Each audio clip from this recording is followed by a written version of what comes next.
건강검진 받고 나서 이런 얘기 들어보신 분 있으실 거예요.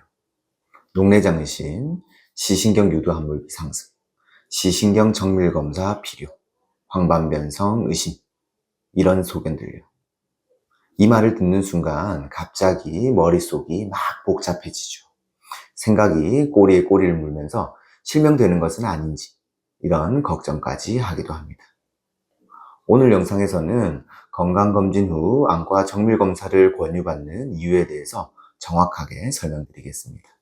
이 영상을 보시면 건강검진 후 막연한 걱정들이 충분히 줄어들 수 있을 거예요.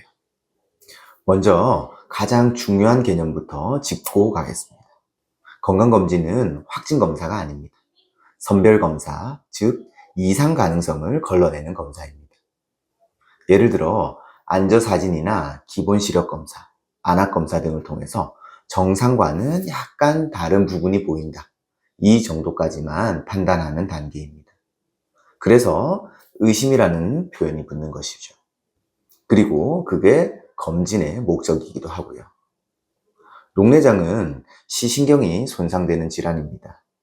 시신경 단층 촬영인 OCT와 시야 검사를 통해서 진단이 되기 때문에 단순히 안저사진만 찍는 건강검진에서는 녹내장을 진단할 수 없습니다. 그래서 건강검진에서는 보통 안압이 높거나 시신경 모양이 정상과 다르게 보일 때 녹내장 의심이라는 소견이 나옵니다.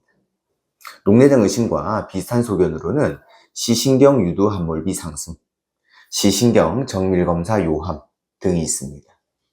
이런 소견을 듣더라도 무작정 걱정하기보다는 정밀검사를 통해서 녹내장 여부를 꼭 확인해 봐야 한다. 이 정도로 받아들이시면 좋겠습니다. 황반변성은 망막 중심부가 손상되는 질환입니다. 이 부위는 우리가 사물을 또렷하게 보는데 가장 중요한 곳입니다. 그래서 병이 진행되면 글자가 휘어 보이거나 시력이 떨어질 수 있습니다. 이런 증상들이 생기면 환자분들이 바로 느낄 수 있고 대부분은 안과에 방문하기 때문에 건강검진에서 황반변성이 처음 진단되는 경우는 매우 드뭅니다. 반면에 건강검진에서는 시력은 아직까지 유지되는 황반변성의 전 단계가 발견되는 경우가 종종 있습니다. 이때 황반변성 의심 또는 망막드루젠으로 판독이 나오게 됩니다. 또 자주 나올 수 있는 판독이 매체 혼탁입니다.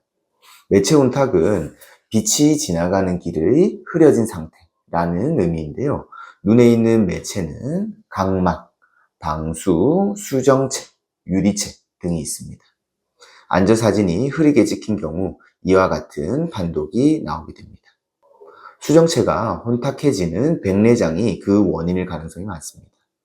그 밖에 각막 혼탁이나 유리체 출혈 등이 그 원인이 될 수 있습니다.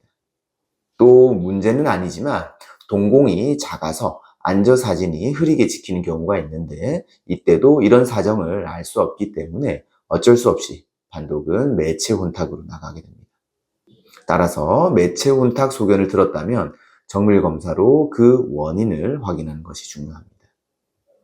꼭 기억해야 할 것은 앞서 말씀드린 소견을 들었다면 가능한 한 빠르게, 하지만 과도하게 불안해야 할 필요는 없다입니다. 왜냐하면 대부분의 경우에는 정밀검사를 했을 때 정상으로 나오는 경우가 많기 때문입니다. 하지만 실제로 질환인 경우도 분명히 있고 조기에 발견하면 관리가 가능한 부분이 있기 때문에 확인 자체는 반드시 필요합니다. 특히 가족력이 있는 경우, 고도근시 40대 이상인 경우라면 더 적극적으로 검사하셔야 합니다. 건강검진 결과지에 적힌 한 줄 때문에 괜히 불안해하지 마시고 오늘 영상이 조금은 이 부분에 도움이 되셨길 바랍니다. 이 채널을 통해 시력교정 수술뿐만 아니라 눈 건강에 꼭 필요한 정보들을 계속해서 알려드리겠습니다. 영상이 도움이 되셨다면 구독과 좋아요 부탁드립니다. 감사합니다.